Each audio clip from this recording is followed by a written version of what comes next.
All right, so just got the 2021 Tesla Model 3 Performance.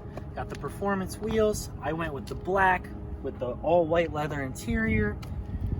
First thing I noticed was, with anyone who's not familiar with the Tesla and everyone I've been driving around, is they struggle a lot with the handle. I wish we could do this a little differently. You have to push your thumb here so the handle comes out and then pull it open. A lot of people don't get that off the jump.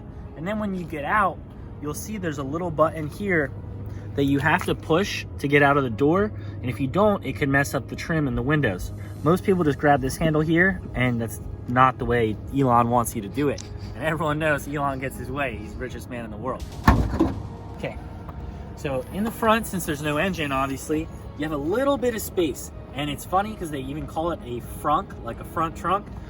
There's enough space in here to put your backpack. I often put my backpack in here with my laptop in it whenever I'm driving clients around. So there's enough space here for some utility stuff. What really shocked me was the back. So let's go take a look. As you come to the trunk, when you first get your Tesla, you're gonna have the charger in the back to help you out to connect to chargers anywhere. And then an extra piece so you can connect to pretty much anything. So it's like you have the adapter, you have the charger, but if you look here, the trunk goes back pretty deep, especially for how short the car looks from the outside. But for a sedan, you have quite a lot of space. Then if you come over here, you'll see your charging port, which you open up from the cab. Real smooth, real slick, and when you're done and you close it, it just blends right in like another light. So all in all, pretty smooth car, pretty smooth look. And let's take a look at the inside. All right, so this is the key card. You don't have physical keys. There's nowhere to put a key anywhere.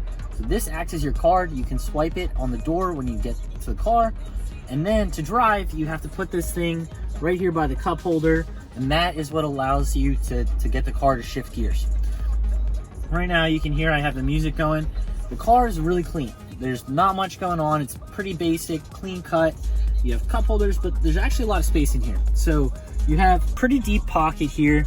I keep my hand sanitizer or my spare mask in here, but it's pretty nice to have a little deep space to keep things that closes up. When I first got the car, it was super frustrating to think I just paid all this money for something that I can't connect a USB cable to and charge my phone while I'm driving. But then I realized that up here in the front, this real sleek design here, you put your phone in there, and then from there, it starts to charge wirelessly. That's for you and your passenger, and I believe there's even two more in the back for anyone who's riding in the back seat and kicking it back there. All right, welcome to the touchscreen. Unlike any other car, there are no buttons in here. There's nothing that you have to press other than everything from the screen. So from the screen, you have your drive settings. You can control your mirrors, your steering wheel. You can go in here if you want to play around with it. I can make the wheel go up or down just by touching it. And side to side, I mean, not that crazy. So I'm done playing with that. You have your brightness. You can get the screen, go up, down, lock the windows in case you don't want your passenger to drive. Other cool things you can do is change the driving from the acceleration can be sport mode, and that's what lets it go 0 to 60 in 3.1. If you have a friend borrowing your car and you don't want them speeding around, you can make them chill, but I prefer to keep it in sport. I mean, come on. The steering mode, that'll change how fast the steering goes back and forth, and you can change how quickly the brakes go. Oh, we just switched to night mode. See that? The sun went out of frame, and now we're in the night setting. Real cool thing about the Tesla, and what I have been really excited to play around with, was the self-driving.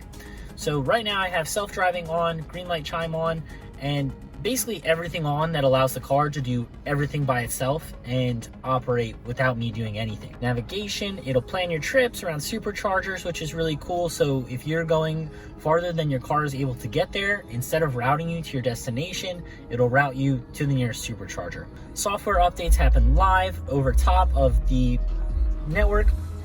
You'll get like a little text on your phone in the Tesla app saying there's an update, and then your car will just update live from wherever it's parked. I got one when I was sitting inside the other day at my house, and it asked me if I want an update. You can't drive a car for 20 minutes. Fine, I wasn't going anywhere anyway. Weird thing about the Tesla though, you cannot open the glove box without hitting the glove box. Which, cool that it opens, but if your passenger wants to open it and look for something, they can't. As we go through your music, you can obviously do the radio. I have my Spotify connected. You can stream. There is karaoke, which lets you play songs and it'll bring it up on the screen. All right, here we go. Don't let them in, don't let them see. Be the good girl, always do to me. Let it go. Can't hold it back. So you got the heated seats. Obviously, you control from here, the fan, everything, all good.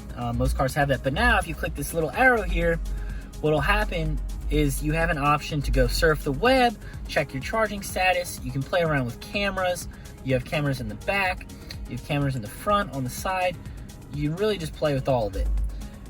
The cool thing that I like to do when I'm supercharging is go into the entertainment section, and you got games in here. You got games, you got Fallout, you got classic games like chess, racing, old school arcade games like Asteroids. There's a lot of options in here. Now, if you don't feel like playing games, there's theater. You can get your Netflix going, and you can do all this stuff while you're driving. I don't think it's recommended. Elon wouldn't approve, but hey, it's your world. You live free. You do what you want. So you have Netflix. You have YouTube. YouTube is actually how I figured out how to turn the self-driving on. I put it on here and then started playing with it.